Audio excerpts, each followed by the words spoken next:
तो आज हम बात करेंगे कि Harry Potter and the cursed child क्यों एक घटिया कहानी है। क्योंकि मैंने देखा है यार, लोग ऑनलाइन उस कहानी के लिए एक मूवी मांग रहे हैं। And the audacity with the original cast returning. उस सड़ी हुई खीरा काकड़ी को एट्थ कहानी मान रहे हैं। इवन कुछ लोग तो जो नई हैरी पॉटर सीरीज आ रही है जो कि बुक के एक्यूरेट होगी उसको अपोज कर रहे हैं ताकि ये मूवी बन जाए। अरे भाइयों, उसमें खाली काला स्नेप है, यह पूरा ही काला कर्म कांड है। क्योंकि इसके अंदर सबसे पहले तो कैरेक्टर्स को रियून किया जाता है, जिसमें हैरी को उसकी one of the best qualities जो हमें बुक पढ़ते समय या फिर मूवीज देखते समय पसंद आती है, उसका एम्पैथेटिक नेचर, कि वो चीज़ों की, लोगों की परवाह करता है, अपने दोस्तों की, अपनी फैमिली की, अपने जितने भी लोग हैं, इवन हैग्रिड सारे लोगों की बहुत ही ज्यादा परवाह करता है। उससे वही छीन लिया है भाई, उसको बलबीर सिंह बना दिया है। वो अपने बेटे को क्या बोलता है पता है? कि काश तुझको उसी दिन बहा दिया होता। मतलब इंग्लिश में बोलता है कि आई विश यू वरंट माई सन, पर कहने का मतलब उसका वही होता है।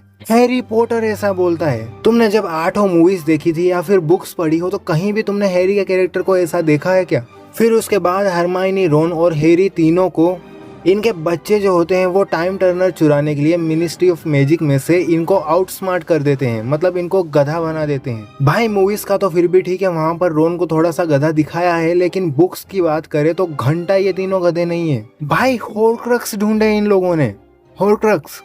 फिर Harry Potter and the prisoner of Azkaban के अंदर हमें टाइम टर्नर इंट्रोड्यूस किया गया था, जिसके अंदर हमें ऐसा बताया गया था कि इसके चलते हम समय में कुछ समय तक पीछे जा सकते हैं, मे बी 24 आवर्स और 12 आवर्स, लेकिन होगा वही जो पहले हो चुका है, बस हल्का सा चेंज किया जा सकता है जो कि उतना ज्यादा इवेंट्स को इम्पैक्ट ना करे। लेकिन इस कहानी में इनकी औलादें डिकेड्स पीछे चली जाती हैं और वहां जाकर इतनी सारी चीजें चेंज कर देती हैं जिससे ओजी जो 8 बुक्स है उनकी कहानी हर्ट होती है और उनके स्टेक्स को हल्का फील करवा देती है। एक अल्टरनेट टाइमलाइन तो ऐसी बन जाती है जिसके अंदर सेड्रिक डिग्री जो कि ग्लोबलेट ऑफ फायर में आया था वो डेथ हीटर बन जाता है, ये बन जाता है। भाई दिन रात का फर्क है। और इस पूरी कहानी का मेन विलन कौन है पता है? वोल्डेमॉर्ट का बच्चा, जिसका नाम डेल्फिनी होता है। और पता है वो ये बच्चा किसके साथ करता है? बेलाट्रिक्स के साथ। भाई उसने लात मार के अलग कर दिया था उसको। इंडिया थोड़ी है कि मार के शादी कर लेगा। और सबसे आखिरी और इम्पोर्टेंट बात कि ये कोई बुक नहीं है, ये एक प्ले के लिए लिखी गई स्क्रिप्ट है। लंदन थिएटर्स में जो प्ले होते हैं उनके लिए लिखी गई स्क्रिप्ट है, नॉट अ बुक। इसीलिए ये कोई 8th बुक नहीं है, ना ही 8th कहानी है। और मैं तो लोड़ा इसको कैनन भी नहीं मानता। और माँ कसम जेके रोलिंग ने भी अंधा पैसा देख के ही इसको अप्रूव किया होगा, क्योंकि इस कहानी को उन्होंने लिखा तक नहीं है। इसको लिखने वाले जैक थॉर्न और जॉन टिफनी हैं। हैरी पॉटर की दुनिया के ओम राउत हैं ये लोग। जिन्होंने भी ये बुक पढ़ी है ना, एक आवाज में गाली देते हैं इनको, इंक्लूडिंग मी। वो तो जेके रोलिंग को जो थिएटर्स के प्ले होते हैं, जो इफेक्ट्स होते हैं और वो जो पूरा एक्सपीरियंस होता है वो बहुत ही ज्यादा पसंद आ गया था। इसके चलते उन्होंने इस बुक को अप्रूव कर दिया था, आई मीन इस स्क्रिप्ट को।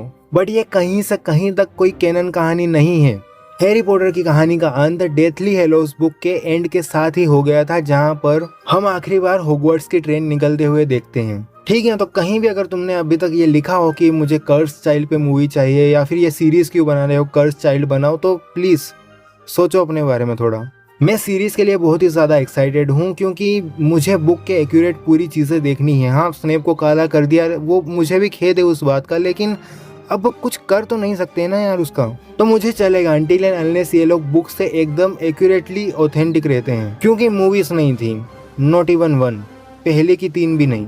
बाकी आप लोगों का क्या कहना है इसके बारे में कमेंट बॉक्स में बता देना। एंड वीडियो अच्छी लगी हो तो वीडियो को लाइक कर देना, अपने दोस्तों के साथ शेयर कर देना एंड सब्सक्राइब कर देना, नहीं तो डेथ हीटर का दिल आ जाएगा तुम पे। बाय।